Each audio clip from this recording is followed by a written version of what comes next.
अस्सलाम वालेकुम जी, सुबह खैर। लंदन से गुड मॉर्निंग। कैसे हैं आप? खैरियत से हैं? यहाँ तो हल्की हल्की सर्दी है और खुशगवार मौसम है। बात शुरू करते हैं जी मरीम नवाज़ का जो कल की स्पीच थी। खोखर हाउस वो गई और हमेशा की तरह वो मतलब ये कि कहना चाहिए कि वो जिस तरह कोई आता है ना उसे कहते हैं वो मतलब है कि बस वो आया, वो देखा और छा गया। तो ये मरीम नवाज़ का अब जो उनकी मैग्नेट है उनकी पर्सनैलिटी में, और जिस तरह से वो मास्टर कर गई हैं ये तकरीर करने की जो स्किल है इस वक्त, यानी अगर आप संजीदा होकर भी सोचें कि पाकिस्तान में इस वक्त जो पॉपुलर लीडर हैं बड़े पहली सतह के और दूसरी सतह के भी अगर आप साथ मिला लें नीचे वाले, तो उनमें भी आपको इतनी अच्छी स्पीकर यानी ढूंढना मुश्किल हो जाएगा। पाकिस्तान की बेहतरीन इस वक्त मुकर्ररा है मरीम नवाज़। एक तो मतलब पर्सनालिटी उनकी वो मैग्नेटिक, नवाज शरीफ का नाम है साथ में। और रात की भी तकरीर में आप देखें ना, मतलब असल में मैं क्यों ये बार बार बात कर रहा हूँ, एक होता है जब आप तकरीर करते हुए चार्ज एक यानी वैसे ही एक आर्ट होता है तकरीर करना, लेकिन ये कि इस तरह के मौजमे को आप यानी ये करना कि गुस्से में आके, इमरान खान जिस तरह करता है, गालियाँ गालियाँ गालियाँ गालियाँ, नेगेटिव नेगेटिव नेगेटिव नेगेटिव, वो चोर वो डाकू वो चोर, और घटिया बातें, वो ये तरीका अख्तियार करता है क्राउड को चार्ज करने का और एंगेज रखने का। मरीम नवाज जो है एक वो यानी वो अल्फाज इस्तेमाल किए बगैर जो इमरान खान करता है, फ्रंट फुट पर आके अटैक का जवाब यानी जवाब देती है, अटैक करती हैं। और इमरान खान से वो बहुत आगे क्यों चली जाती हैं, क्योंकि वो यानी एक कहिए कि नॉर्मल ही अल्फाज इस्तेमाल करते हुए मजाक उड़ाना शुरू कर देती है। ये बहुत बड़ी बात है एक संजीदा किसी भी स्पीकर के लिए। पॉलिटिशियन इस बात को बेहतर समझेंगे या वो लोग जो फ़न तकरीर से वाकिफ़ हैं, कि यानी ये कि एक तो आपने क्राउड को इमोशनल करना है, चार्ज करना है, एनर्जी दिलानी है, और उसके साथ साथ यानी आपने अपने मुखालिफ की बात उड़ा देनी है, यानी उसका तवा लगा देना है, हंसा देना है, लोगों को हंसा देना है। ये बहुत मुश्किल, यानी ये आप देखें ना कि ये बाकायदा आर्टिस्ट होते हैं, एक्टर्स होते हैं, इस तरह के लोग जिनकी सारी जिंदगियां गुजर जाती हैं ये काम करते हुए, सीखते हुए, कि उन्होंने क्राउड को हंसाना है। बड़ा मुश्किल काम होता है ये। तो एक पॉलिटिशियन जिसका ताल्लुक ही कोई नहीं है पीछे, यानी कोई ड्रामा से या एक्टिंग से, वो जब ये स्किल में मास्टर कर जाए तो that shows the dedication of a person, कि हाउ सीरियस शी और ही टेक्स हिज और हर जॉब। तो मरीम नवाज के बारे में ये तो पता चल गया ना कि वो कितनी डेडिकेटेड यानी खातून, और किस तरह से उसने लर्न किया है, ग्रो किया है। और ये बात तो कमाल की उन्होंने की है कल के, यानी आपने नोट किया होगा कि ये एक वक्त आएगा इमरान खान कि ये वो लेटर लेके सड़कों पे खड़ा होगा और लोगों को वो लेटर दिखाने का कि उससे चंदा मांग रहा होगा कि मुझे पैसे दे दो, या फिर ये मजाक उड़ाना कि ये इतना पागल है इसको पागल खाने भेज दो, या पागलों को भी पागल कर देगा। बताइए ना, इस तरह की अब इसमें कोई अखलाक से गिरी बात भी नहीं है, और ये कि बहुत मजेदार किस्म का तवा लगा है। तो ये hats off to Maryam Nawaz, बहुत अच्छा परफॉर्मेंस थी उनकी, and we wish best of luck. अच्छा जी, वो अपना लाहौर हाई कोर्ट है तो पता नहीं कि मेरे साथ कोई जिद लगाई हुई है या इमरान खान के सदर गवर्नर ने मेरे साथ जिद लगाई हुई है। कल भी लोग मैंने किया था इस बात पे कि चलें ठीक है जी, शुक्र है कि गवर्नमेंट फॉर्म होगी, हाँ हमजा की, और वो हल्फ लेगा, कैबिनेट बनेगी तो हमको फिर तनकीद शुरू करेंगे। वो नहीं यार कमाल हो गया, यानी इतना घटियापन है ये कि मैं सोचता हूँ कि यार इससे ज़्यादा क्या गिरेंगे, इससे ज़्यादा क्या गिरेंगे, लेकिन नहीं जी, वो मुझे गलत साबित करते हैं। वो कहते हैं अभी तो हम गिरे ही कुछ नहीं जो हमने गिरना है। फिर वही बकवास, इससे हासिल क्या करना है, मतलब ये इंतशार, और वो यानी बड़ा इन पे बुरा पड़ेगा, ये बड़ा ही बुरा पड़ेगा। मैं आपको उसकी वजह बताता हूँ क्यों, क्योंकि मैंने कल राब्ता किया पाकिस्तान में उन लोगों से, पीपल हु मैटर, ठीक है, उनमें से एक तो बिल्कुल टॉप पे होते हैं ना, यानी बस अब मैं इससे ज़्यादा मेरे ख्याल तफसील भी नहीं करनी चाहिए। बहरहाल ये है कि एक बहुत इंपॉर्टेंट आदमी जो इस वक्त बहुत इंपॉर्टेंट पोजीशन पे हैं और एस्टैब्लिशमेंट से हैं ज़ाहिर है, तो उनसे मेरी बात हुई, लेकिन वो मैं आपको बताता हूँ कि उनके क्या फीलिंग्स हैं आजकल के माहौल में, मीडिया पे, और इस इंतशार के बारे में वो यानी एक्चुअल वर्जन क्या है मैं बताता हूँ आपको। लेकिन उससे पहले ये गुजारिश मैं आपसे करता हूँ कि शहबाज शरीफ जो हैं रवाना हो यानी सऊदी अरब के लिए, वो तो खैर मतलब दावत पे गए हैं, MBS की दावत पे, और टोटल यानी 12 लोग हैं वहाँ, वो जाके अपना उम्रा करेंगे। ज़ाहिर है कि अपना तो काम वही है ना जी कि पैसे वैसे चार मतलब दिखाओ ना, नोट वगैरह मेरा मूड बनाए। तो वो कोई भी वज़ीर आज़म हो, प्लीज़ अंडरस्टैंड, कोई भी वज़ीर आज़म हो बेसिकली हमारा, तो वो पैसे वैसे जो हम बहरहाल फंसे हुए हैं, जो बेड़ा गर्क करके चला गया इमरान, तो उम्मीद है कि हमें रिलीफ सऊदी अरब से मिलेगा। अच्छा, अब इसमें जो चस्के वाली बात है या मज़ेदार बात है या हमारी मेरा ख्याल ख्वाहिश है बहुत सारे करोड़ों पाकिस्तानियों की, वो ये है कि शहबाज शरीफ वहाँ जाएं और मज़ा ये आए कि MBS वही घड़ी शहबाज शरीफ को इस दफ़ा गिफ्ट करे और एक ख़ानदानी आदमी को वो घड़ी दी जाए और मालूम हो उसको कि हर पाकिस्तानी इतना घटिया नहीं होता कि वो आपका दिया हुआ जो तोहफ़ा है वो बाहर मार्केट में जाके बेच दे और खा जाए। यानी मतलब ये एक ख्वाहिश है कि शहबाज शरीफ को काश वो घड़ी MBS दोबारा गिफ्ट करें, और या फिर उन्होंने संभाल के रखनी है नवाज शरीफ के लिए तो उनको करें, लेकिन ये कि और वापस आके मज़ा आए कि तोशा खाने में उसकी पूरी कीमत देकर शहबाज शरीफ अपने पास वो घड़ी रखें, या नवाज शरीफ के पास वो घड़ी हो तो उसकी पूरी कीमत अदा करके तोशा खाने में वो घड़ी और पहने और बताएं कि ये होता है दोस्ती और इसे कहते हैं ज़र्फ़, और ये मेरे दोस्त ने मुझे घड़ी गिफ्ट की थी, इसकी पूरी कीमत में जमा करा के ये मैंने घड़ी पहनी है। मज़ा है ना, ये ख्वाहिश है। शहबाज शरीफ जो हैं वो इस वक्त एक यूँ कहिए कि मुश्किल तरीन इम्तहान उनका शुरू हो चुका है। उसकी वजह यह है कि एक तरफ से तो वो कोलिशन गवर्नमेंट चला रहे हैं, यानी उनके बाकी इत्तेहादी मौजूद हैं, लेकिन आसिफ ज़रदारी हमें हर दूसरे तीसरे दिन याद दिलाते हैं ना कि यानी हुकूमत उन्होंने बनाई है, उनका हिस्सा है। वो ये कहते हैं कि मतलब चौधरी शुजात के बेटे को मैं काबीना में दाखिल करवाऊंगा, वो ये कहते हैं कि मौजूदा क्रेडिट लेते हैं ना, मतलब वो पार्टनर है।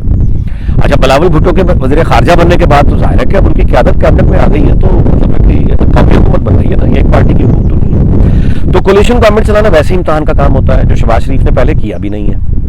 वफाक में वैसे भी पहली मरतबा आए हैं, और इसके साथ ये है कि एस्टैब्लिशमेंट को उन्होंने खुश रखना है, ये भी मामला है।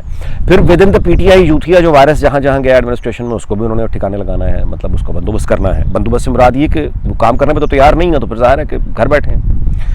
और एक चीज़ ये है कि चूँकि वोट बैंक नवाज शरीफ का है, कायद चूँकि नवाज शरीफ है, तो नवाज शरीफ की हिदायत और वो ढीले कर उनको साथ चलना है, तो ये पुणे सुरात पे चलना है भाई। गुजारिश ये है कि जब आपने एक ही वक्त में इतने काम करने हो और डिलीवर भी करना हो तो ये बहुत मुश्किल काम है, तो कड़ा इम्तहान है। We wish him best of luck कि वो इसमें कामयाब हो।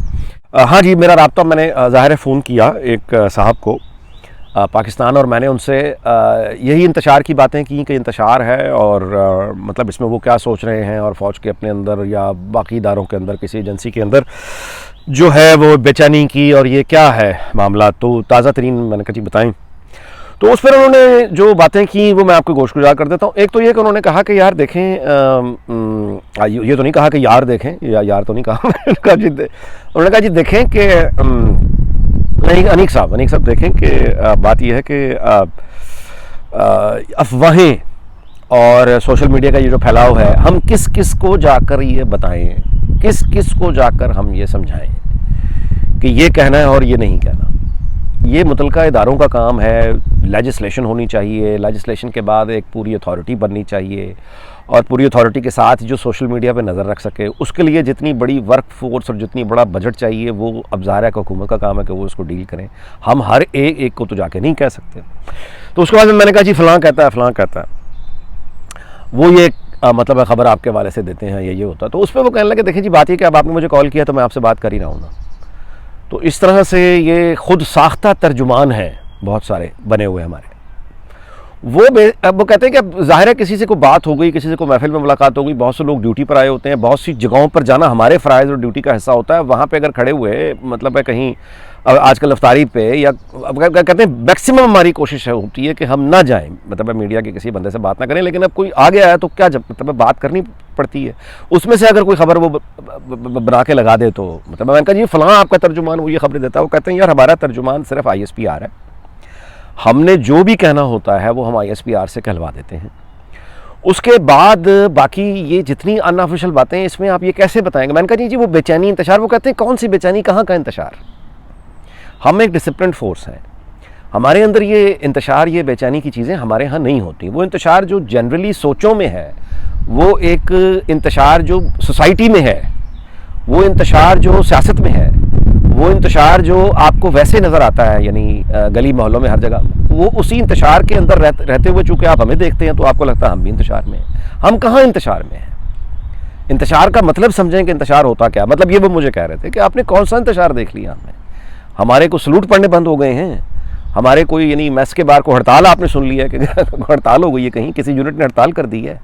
क्या आपने ये सुना कि किसी ने कोई अल्लाह माफ़ करे काम करने से इनकार कर दिया है, किसी ने हमने कोई शेड्यूल उनका बनाया, उन्होंने डिसिप्लिन फॉलो करने से इनकार कर दिया है। कहाँ से आपको लग रहा है कि इंतशार आ गया है? कोई इंतशार नहीं है। अब हम किस किस को जाके बताएं कि भाई इंतशार नहीं है, इंतशार नहीं है। Excuse me. तो उन्होंने कहा कि अगर कोई, अब मैंने कहा जी फिर हम मतलब इसमें सूरत हाल को नॉर्मल करने के लिए, बेहतर करने के लिए, स्टेबिलिटी के लिए हम क्या करें, मीडिया क्या करें। तो उन्होंने कहा जी कि मीडिया और मतलब आप ये कर सकते हैं कि आप बराए मेहरबानी हमें डिस्कस ही ना करें, आप हमें ज़्यादा डिस्कस ना किया करें। मतलब चीफ़ ऑफ आर्मी स्टाफ एक इस तरह की पोजीशन है कि हमारे मुल्क में वो पॉलिटिकल हो जाती है, वो पॉलिटिकल हो जाती है।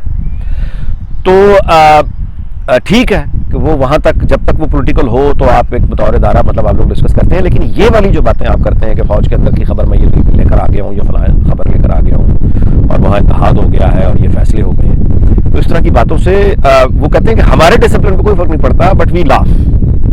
हम जब इस तरह की रिपोर्टें देखते हैं और ख़बरें देखते हैं तो हमें हंसी आ रही होती है कि ये मतलब यानी पता नहीं किस दुनिया में रहते हैं। आगे बढ़े जी। तो वो जो फ़ोन वाली बात थी वो यहाँ पे ख़त्म हो गई। अब यानी मैं जो बात कर रहा हूँ, जो मैं गुजारिश कर रहा हूँ फिलहाल ख़त्म करते हैं, मैं खुद कर रहा हूँ। वो ये है कि लंबी चौड़ी अब गिरफ्तारियाँ आने जा रही हैं।